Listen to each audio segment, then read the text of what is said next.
Riješiti nedostatke prijašnje postave stana, komfornog ali s nedovoljno prirodnog svjetla, bio je prioritet pri adaptaciji i novom uređenju.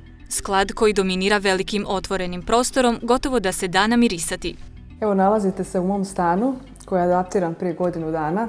Dakle, ja već godinu dana živim u ovom stanu i mogu reći konzumiram ono što sam isprojektirala i napravila i mogu reći da zaista uživam. Spretnom kombinacijom detalja, živih boja i umirujućih tonova tople bijele u kojoj su osnovni komadi namještaja, postiglo se da cijeli prostor zrači vedrinom. Uz to, zahvaljujući preinakama, prizemni stan sada obiluje prirodnim svjetlom. Staklene stijene otvorile su pogled prema van, a prozračni zastori to dodatno naglašavaju. Tu sam htjela smjestiti jedno klub sjedenje odmah u staklenu stijenu koja će imati vrlo intenzivnu vezu sa tom stijenom i sa tom pozadinom vani i u kojoj je vrlo ugodno sjediti u svako godišnje doba i za vrijeme oblačnih i sunčanih dana zato što čovjek doživljava jedan prostor puno dublji nego što je sami stan.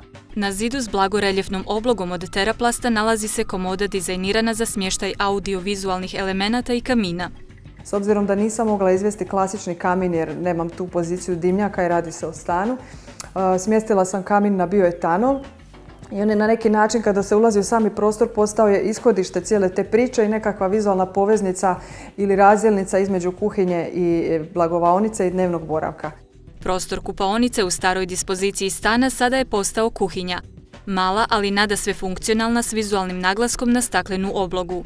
S obzirom da je prostor dnevnog trakta povezan, odlučila sam se da kuhinja bude vrlo neutralna, znači potpuno prati boju postojećeg namještaja, neutralnog dizajna, čistog, potpuno neupadljivo, a jedini naglasak u toj kuhinji trebao je biti taj dekorativni zid u koji sam onda integrirala sve te boje koje se već provlače po cijelom stanu. Blagovaonski dio zanimljivo je promišljen. Detalj intarzija sa stola proteže se na pregradni ormar koji ujedno odvaja i povezuje dnevni dio stana sa spavačim. Prodor svjetlosti sam ostvarila ugrađivanjem stakla sa jednom kliznom stijenom koja na sebi ima dekorativno staklo i istim prozorom koji je zapravo korištena ista vrsta stakla i tih dekorativnih detalja. Tako da cijeli prostor stvara jednu skladnu cjelinu i zapravo u jutarnje doba dana, kada s obzirom se radi o istočnoj strani, kada je svjetlost intenzivnija sa te strane, taj prostor jako lijepo izgleda. S druge strane pregradnog ormara nalazi se spavača soba, gdje se koriste elementi koji su sa suprotne strane zatvoreni. Soba je mala, ali ima garderobu i prozračnu kupaonicu. Dobila sam jednu garderobu koja zadovoljava veliki dio naših potreba i isto tako kupaonicu koja je vrlo mala, ali koja je svojom postavom, bojama, rasvjetom zapravo vrlo ugodna i vrlo funkcionalna. U stanu je još jedna kupaonica, kako služi dnevnim potrebama mirnijih je tonova.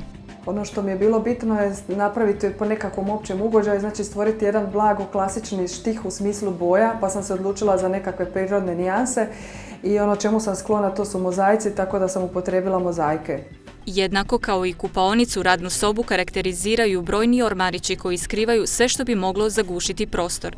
Ono što mi je također bitno je bilo da sve te uređaje, sve utičnice sakrijem, da toga uopće nema, tako da sam recimo cijeli sklop struje sakrila iza jedne otklopne stijene. Zanimljivost za cijeli stan je da nema centralne rasvjete. Prirodnom svjetlu i ambijentalnom ugođaju ovdje se dalo veće značenje. Sve kako bi se istinski uživalo u svom životnom prostoru.